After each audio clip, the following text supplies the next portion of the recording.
Hey friendship! Welcome back to my channel again. And for today's video, i-review natin itong kay Kris Aquino na makeup line sa sa Ever Bilena.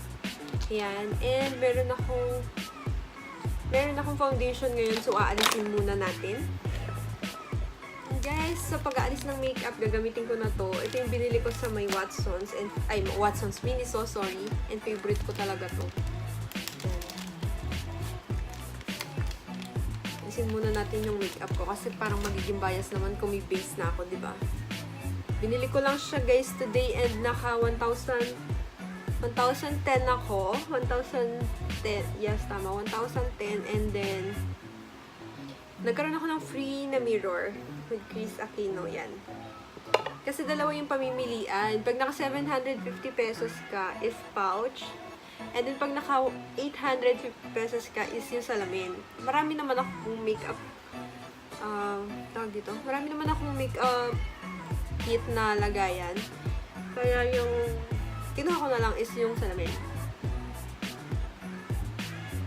So, ayan guys. Wala akong kilay, wala na akong foundation. Ito na sila lahat. Tingnan natin yung kilay ko, baka merong pangatero. So, ayan. Yan. Okay na guys. Yan na yung aking mukha nang walang kahit anong nakalagay. So, buksan natin first si foundation. Yung shade ko guys is Lifetime. Sinwatch ko to sa mall kanina kasi sobrang dark yung isa and sobrang puti naman yung isa. And this cost me 295 pesos guys. 295 pesos to. And ganito yung itsura niya. Oh, ang ganda. Yan. Yan yung front. And then, pag inopen siya, may takip. And then, may salamin. Ang bongga ha. Ang ganda ng salamin. Then, naka-imprint yung name ni Miss Kris. Yan. Then, meron siyang compartment sa baba for the sponge. So, try na natin, guys. Gagamitin ko yung sponge niya, ha. O, hindi siya masyadong ma-powder. Hindi masyadong ma-powder, guys, ha? Pag, ano siya, kapag ginaganyan. And hindi mabilis mawala yung pangalan ni Miss Kris, in fairness. Ang tagal ko nang hindi gumagamit ng gantong powder lang kabod sa mukha. Parang college pa yata ako nung ginagawa ko yung ganto. And, sorry guys ha, kasi marami talaga akong redness sa mukha. Hindi niya natatakpan. Pero, maganda siyang gamitin. Yun nga lang, hindi niya talaga matatakpan yung, kasi powder lang to eh. Wow, and guys, 36 months to, in fairness. Ang tagal ng lifespan ng powder na to ha. Diba yung iba 12 lang. 12 yung iba 24. Ito pinakamatagal na yata, 36. Sorry, hindi na po-focus. 36 months and 8 grams siya, guys. Ayan.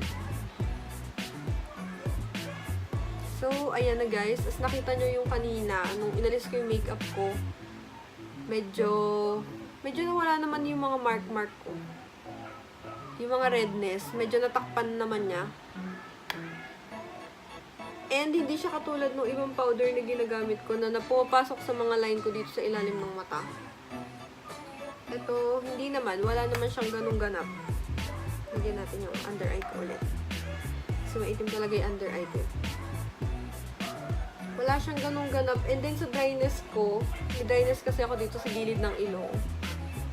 Hindi naman niya na-emphasize yung dryness ko, guys. Then, sunod natin is itong pangkilay. This cost me 275 pesos, guys. Yung pangkilay na to. Yan na, guys. Nabuksan ko na. And Beyond Brown yung kinuha kong shade. Kasi yung isa is medyo light. Baka hindi siya bagay sa akin. Ganito yung itsura niya, guys. Yan. Tignan natin kung gaano katagal. Ang kanyang lifespan niya is 24 months. 2 years.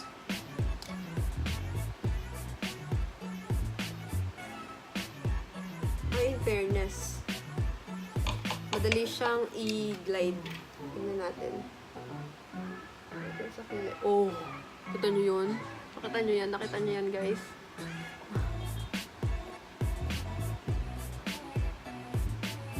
Ang waxy niya.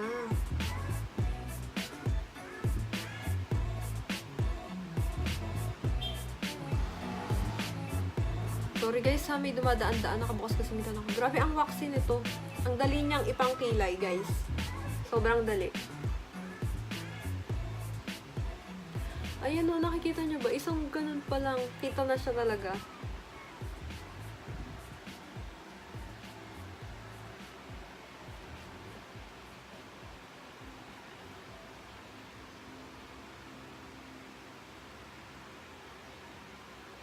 Ayan. So, kukuha lang ako guys ng aking pang-blend kasi medyo waxy talaga siya. Wait lang. And I'm back guys. I-blend lang natin to.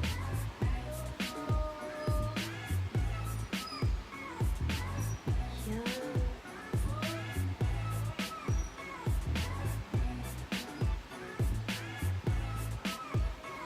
Ay, ang ganda niya in fairness ha.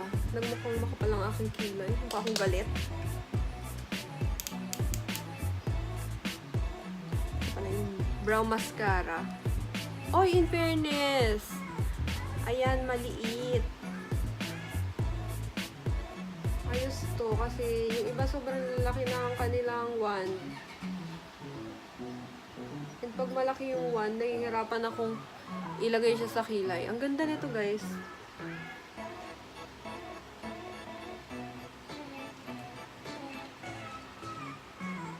Ang hindi ko lang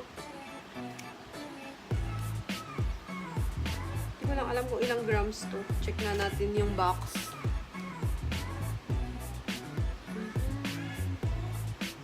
Yung liner is 0.16 and then yung mascara is 2.3. Oh my god, sulit na to sa 275. Tama ba?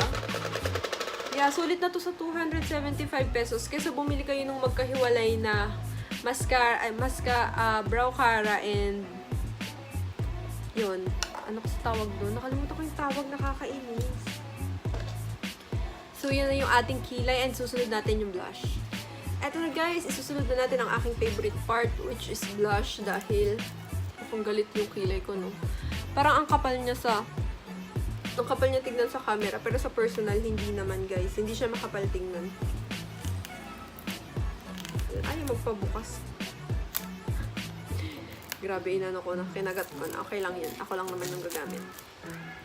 This blush is for 195 pesos. Wala pa kasi yung Vice Cosmetics dito eh. Pero kung pag meron na, let me know kung gusto nyo ng review ko noon and gagawa natin ng review ha. Yung kinuha ko palang shade nito is Lasting Love.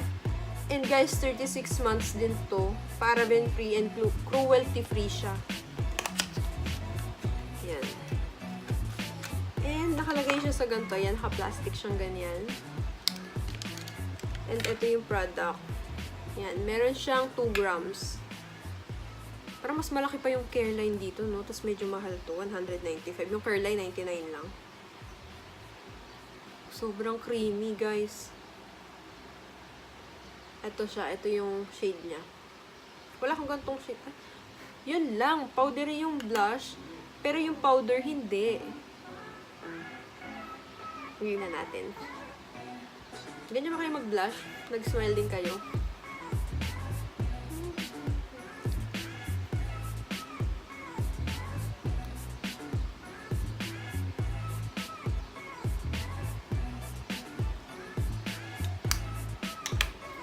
And then, sunod natin yung kanilang, ayan, meron na guys, may blush na. Hindi na masyadong mahalata kasi maitim ako eh. Itong kanyang lipstick na 245 pesos. Yung shade is Life. Hindi pala to guys, liquid lipstick ha, kasi hindi ako madalas nag-liquid lipstick. Dry kasi yung lips ko, nagda-dry siya. Lalo na pag gantong month, dry talaga siya. So, ito siya guys. Wala kasing shade na available dito eh. Konti lang talaga. Sobrang limited nung shade na available dito. Dalawa lang yata to. Actually, may liquid. Pero gantong, parang gantong shade rin. Ayan. Ang creamy. Ang creamy niya. Ang ganda. So, test out na natin.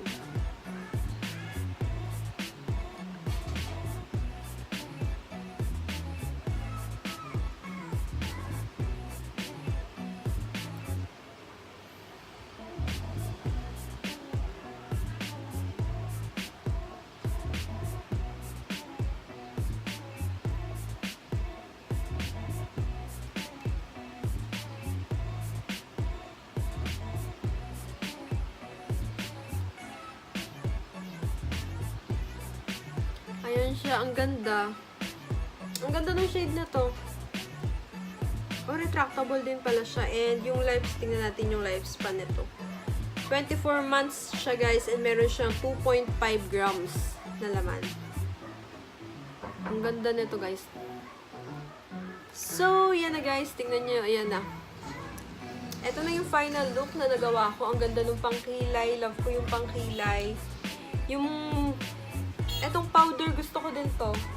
And perfect match siya. Perfect shade para sa akin. And siguro, gagamitan ko pa rin siya ng liquid foundation. Yun. And ang ganda, diba? Yung blush din, bet ko. Kaso, sobrang liit nito. Parang, wait, mas masuri talaga sa akin yung Careline. Kasi meron akong dalawang Careline, diba? Pero ang ganda nito. Kung fan na fan ka ni Miss Kris, kumuha ka kasi maganda talaga. And yung lipstick, gusto ko yung shade ng lipstick. Buti na lang hindi ko kinuha yung red. Kasi pag red kinuha ko, feeling ko mukha akong matanda lalong tingnan. So that's it for today's video, guys. Thank you for watching. Bye. Love you.